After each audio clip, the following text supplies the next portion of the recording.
ভিন্ন স্বাদের এই মুরগির মাংসের রেসিপিটি একবার যদি আপনি বাসায় ট্রাই না করেন তাহলে কিন্তু আপনি মস্ত বড় ভুল করবেন। মানে আপনি মিসই করবেন ঘরোয়া থাকা কিছু সিক্রেট উপাদান, যা দিয়ে ভীষণই মজাদার হবে এই মুরগির মাংসটি। আর যারা নতুন তাদের জন্য তো একদম সহজ এবং পারফেক্ট একটা রেসিপি। তো চলুন শুরু থেকে শুরু করি। তো প্রথমে একটি ফ্রাই প্যান নিয়ে এখানে আমি তেলটা ভালো করে গরম করে নিয়েছি। এখানে আমি হাফ কাপ রান্নার রেগুলার তেল আর হাফ কাপ সরিষার তেল ইউজ করেছি, টোটাল 1 কাপ। যেহেতু এটা একটা লেয়ার মুরগি তো আমি এখানে একটু বেশি তেল দেওয়ার চেষ্টা করেছি, আপনারা চাইলে কম বেশি দিতে পারেন। তো সরিষার তেলটা এখানে একটু দেওয়ার চেষ্টা করবেন, কারণ দিলে কিন্তু খুব ভালো একটা স্মেল আসে। তারপর কিন্তু দেখতে পাচ্ছেন এখানে আমি গরম মশলাগুলো দিয়ে দিলাম, শুকনো গরম মশলাগুলো, 2টা তেজপাতা, তারপরে 4-5 টুকরো হচ্ছে দারচিনি, তারপরে 4-5 টুকরো এলাচ, এবং একটু এলাচটা কিন্তু মুখ ফাটিয়ে দিতে হবে। তারপর হচ্ছে প্রায় 8-10টা গোলমরিচ আর 3 টুকরো দিয়েছি লবঙ্গ। তো এগুলো দিয়ে সুন্দরভাবে একটু নাড়াচাড়া করে স্মেল আসা পর্যন্ত একটু ভাজি করে নিব। তারপর এখানে দিয়েছি প্রায় হাফ কাপের মতো পেঁয়াজ কুচি। তো পেঁয়াজ কুচি কিন্তু এখানে খুব বেশি আমি দেয়নি, দেখতে পাচ্ছেন হাফ কাপে দিয়েছি, কারণ মুরগির মাংসে একটু রসুন বাটা একটু আদা বাটাটা একটু বেশি দিলে ভালো লাগে। তো তারপরে কিন্তু এই পেঁয়াজটা একটু ভাজি ভাজি হয়ে গেলে, মানে একটু লালচে বর্ণ ধারণ করলে, তারপর এর মধ্যে দিয়ে দিচ্ছি আমি 2 রকমের ঝাল, শুকনো ঝাল এবং কাঁচা ঝাল এখানে আমি একটু কেটে নিয়েছিলাম, সেগুলোই দিয়ে দিচ্ছি। তারপর এখানে একে একে অ্যাড করছি, মানে ওইটা একটু ভাজি হয়ে যাওয়ার পর, কাঁচা গন্ধ চলে যাওয়ার পর এখানে অ্যাড করছি প্রায় 2 চা চামচ রসুন বাটা, আর এখানে ভরে ভরে 1 চা চামচ আদা বাটা। তো এই রেশিওটা মনে রাখেন, আসলে এই রেশিও অনুযায়ী দিলে কিন্তু আপনাদের মুরগির মাংসটা হবে ভিন্ন স্বাদের এবং অসাধারণ টেস্টি। আর আরও কিছু সিক্রেট মশলা এখানে আমি দিব, তো অবশ্যই লাস্ট পর্যন্ত কন্টিনিউ করতে হবে আমার ভিডিওটি। যারা একদমই নতুন তারা কিন্তু এই রেসিপিটা যদি ফলো করে একবার বানান না, তাহলে মুরগির মাংসের টেস্ট আসলে আপনি যাকেই খাবেন তার মুখে লেগে থাকবে। তারপর দেখতে পাচ্ছেন এখানে কিন্তু আমি দিয়ে দিলাম একে একে হচ্ছে জিরা বাটা, তারপর হচ্ছে সামান্য লবণ আপনাদের টেস্ট বার অনুযায়ী। তারপর এবার আমি এর মধ্যে অ্যাড করব শুকনো উপকরণগুলো। একে একে দিয়ে দিলাম গরম মশলা গুঁড়া ছোট 1 চামচ, তারপর দিয়ে দিলাম ধনিয়া গুঁড়া ছোট 1 চামচ, তারপর লাল মরিচের গুঁড়া ছোট 1 চামচ। এখানে কিন্তু লাল মরিচের গুঁড়া খুব বেশি দিইনি, কারণ কাঁচা পাকা 2 ধরনের ঝাল দিয়েছি তো এর জন্য। তো তারপর দিয়ে দিলাম হলুদ গুঁড়া। এই শুকনো উপকরণ দেওয়ার পরপরই আমি কিন্তু এখানে অল্প করে একটু পানি দিয়ে নিব, কারণ শুকনো উপকরণ দিলে আমি যদি এটাই হচ্ছে তেলের মধ্যে ভাজি করি, তাহলে শুকনো উপকরণের যে টেস্টটা সেটা চলে যায় বা পুড়ে যায়। তো তারপর কিন্তু পানি দিয়ে একটু নাড়াচাড়া করার পর এই যে দেখতে পাচ্ছেন আমার সিক্রেট একটা উপাদান, আমি যেটাই বলেছিলাম ফার্স্টে যে সিক্রেট একটা উপাদান দিব, টমেটো সস। এটা আপনার ঘরে থাকা টমেটো সস বা প্যাকেটের এমনি যে কোনো সস দিতে পারেন। এটা দিলে হয় কি অনেক সুন্দর একটা মানে মশলার মধ্যে একটা স্মেল আসে, আসলে আপনারা না দিলে বুঝতে পারবেন না। তারপর এখানে আমি প্রায় 1 চা চামচ ভরে দিলাম টক দই। এখানে কিন্তু মিষ্টি দই দেওয়া যাবে না, টক দইটাই দিতে হবে। আর আপনাদের কাছে যাদের টক দই না থাকে তারা কিন্তু একটু গুঁড়ো দুধের সাথে লেবু মিশিয়ে 20 থেকে 25 মিনিট রাখলেই দেখবেন একটা ছানা ছানা মতো টক দই হয়ে যাবে। ওটা কিন্তু ভালো করে ফেটিয়ে দিতে হবে, ঠিক আছে? আমি কিন্তু বলেই দিলাম আগে থেকে, না হলে কিন্তু ছানা ছানা মতো হয়ে যাবে ঝোলটা। তো এইগুলো দিয়ে সমস্ত মশলা ভালো করে কষিয়ে নিয়ে একটু তেল ওঠা পর্যন্ত অপেক্ষা করব। তারপর একে একে কিন্তু এখানে লেয়ার মুরগিগুলো দিয়ে দিচ্ছি, দেখতে পাচ্ছেন। আর মুরগির সাইজটা কিন্তু মোটামুটি আমি বেশ মিডিয়াম রেখেছি, খুব বেশি বড় বা খুব বেশি ছোট রাখি নাই। সমস্ত একটা মুরগি ধরে দিয়ে দিলাম। এখানে কিন্তু প্রায় 1.5 কেজির উপর ছিল মুরগির মাংসটা। যাই হোক, এখানে কিন্তু আমি পরবর্তীতে হচ্ছে আলু আর রসুন অ্যাড করব, কারণ আমার ফ্যামিলি মেম্বাররা আলু রসুন মুরগির মাংস গরুর মাংসতে দুটোই পছন্দ করে। তো আপনারা যদি চান যে এখানে কোনো কিছু অ্যাড করবেন না, নাও করতে পারেন, কিন্তু আমার মানে হাইলি একটা রিকোয়েস্ট থাকবে যে আপনারা অবশ্যই এখানে রসুনটা অ্যাড করবেন, তাহলে কিন্তু খুব ভালো একটা মানে রেজাল্ট পাবেন, পারফেক্ট একটা রেসিপি হবে। তারপর কিন্তু আমি ঢাকা দিয়ে এই যে মশলার সাথে মুরগির মাংসটা যে মিশিয়ে নিলাম, ঢাকা দিয়ে একটু হচ্ছে নাড়িয়ে চাড়িয়ে দিলাম, কারণ এটা হচ্ছে মশলাটা ভালো করে ভেতরে ঢোকার জন্য। তারপর আবার কিন্তু ঢাকনা মানে উঠিয়ে আমি আবার একটু নাড়িয়ে দিচ্ছি। এই মুরগির মাংসটা কিন্তু খুব বেশি আপনার নাড়াচাড়ার দরকার নেই, মাঝে সাথে একটু নাড়িয়ে দিলেই হবে। তারপর আমি অপর সাইডে নিয়ে চলে এসেছি, এখানে 2টা আলু আর 4টা রসুন দেখতেই পাচ্ছেন। আমরা কিন্তু ছোট রসুন খেয়ে পোষায় না, তো বড় রসুনটাই হচ্ছে খাই। তো যাই হোক, একটু মজা করলাম, ছোট রসুনও বেশ ভালো, বাট সেদিন হচ্ছে পাইনি, তো এর জন্য বড় রসুনটাই দিয়েছি।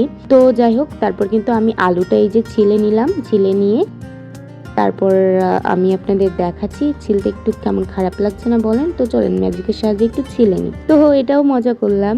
আসলে এই ম্যাজিকটা কিন্তু এমনিই হচ্ছে আমি এডিটিং করে করেছি। তো যাই হোক, এই যে আলুগুলো প্রায় এরকম সাইজ করে কেটে নিয়েছি, আর রসুনটা দেখতেই পাচ্ছেন যে এভাবে কেটে নিয়েছি। রসুনের বড় বড় রসুনের কিন্তু অনেক সময় এরকম দু একটা হচ্ছে পচা থাকে বা ময়লা থাকে, তো এটা কিন্তু ফেলে নিতে হবে ভালো করে।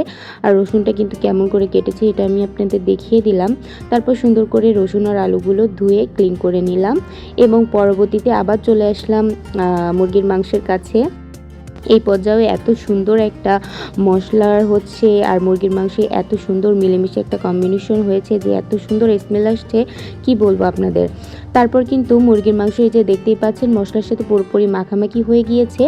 আর এ পর্যায়ে কিন্তু আমি আলুটা দিয়ে নিয়েছি, কারণ এই মাংসটা সিদ্ধ হতে কিন্তু খুব বেশি টাইম লাগবে না, আবার খুব অল্প সময় হয়ে যায় না।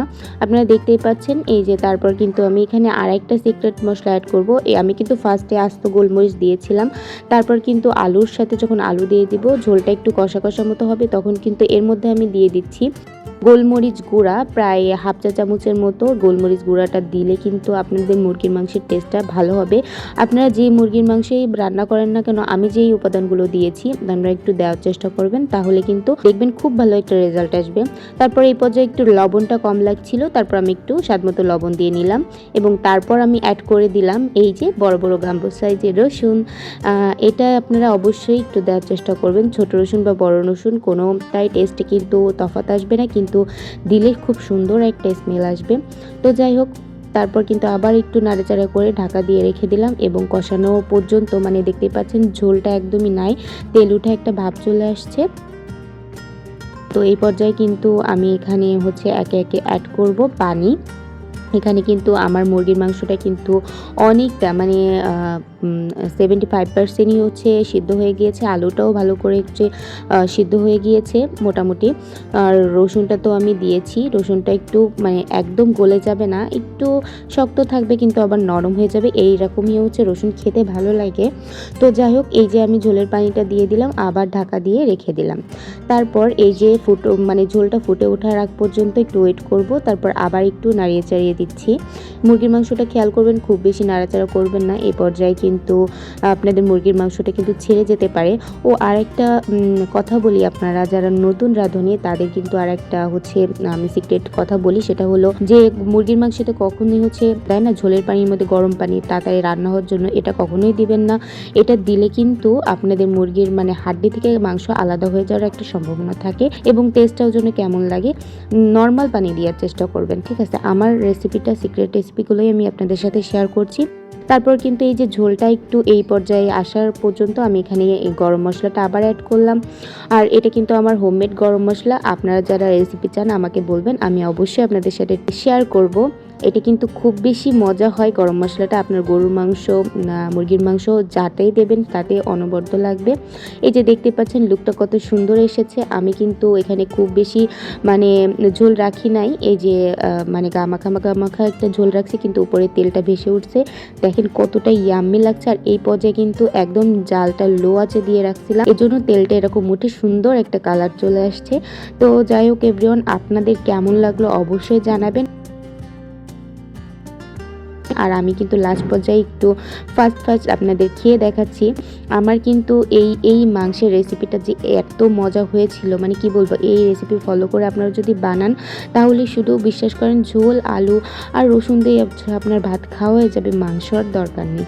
মাংস মানে খাওয়ার আগে আপনার ঝোল আর আলু দিয়ে এক প্লেট ভাত শেষ। তো যাই হোক, আপনারা একবার হলো এই রেসিপি হুবহু ফলো করে একটু ট্রাই করে দেখবেন, আমার কথা বিশ্বাস করুন, আপনারা একবার ট্রাই করে দেখুন যে কতটা ইয়ামি এবং মজা হয় এই সিক্রেট কিছু উপাদান দিয়ে।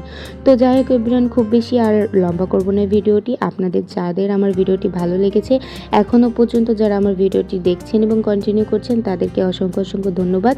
এবং ভালো লাগলে আমার ভিডিওটা অবশ্যই একটা লাইক দিবেন এবং চ্যানেলটা সাবস্ক্রাইব করে পাশের বেল আইকনটি অন করতে ভুলবেন না। এরকম নিত্য নতুন সহজ রেসিপি পেতে অবশ্যই আমার চ্যানেলের সাথেই থাকবেন। আপনাদের অসংখ্য ধন্যবাদ যারা এতক্ষণ পর্যন্ত আমার সাথেই ছিলেন এবং কষ্ট করে ভিডিওটি লাস্ট লাস্ট পর্যন্ত কন্টিনিউ করেছেন তাদেরকে জানাই অসংখ্য অসংখ্য ধন্যবাদ। এবং চলে যাওয়ার আগে আবারও একটা রিকোয়েস্ট করছি, যারা এতক্ষণ পর্যন্ত ভিডিওটা দেখেছেন অবশ্যই চ্যানেলটা সাবস্ক্রাইব করে আমার পাশেই থাকবেন। আজকের মতো এখানে আল্লাহ হাফেজ করছি। আর আমার চ্যানেলে পরবর্তী নেক্সট আর একটা নতুন ইউনিক সহজ ভিডিও দেখার আমন্ত্রণ করছি সবাইকে। আজকের মতো আল্লাহ হাফেজ, টাটা, থ্যাঙ্কস ফর ওয়াচিং।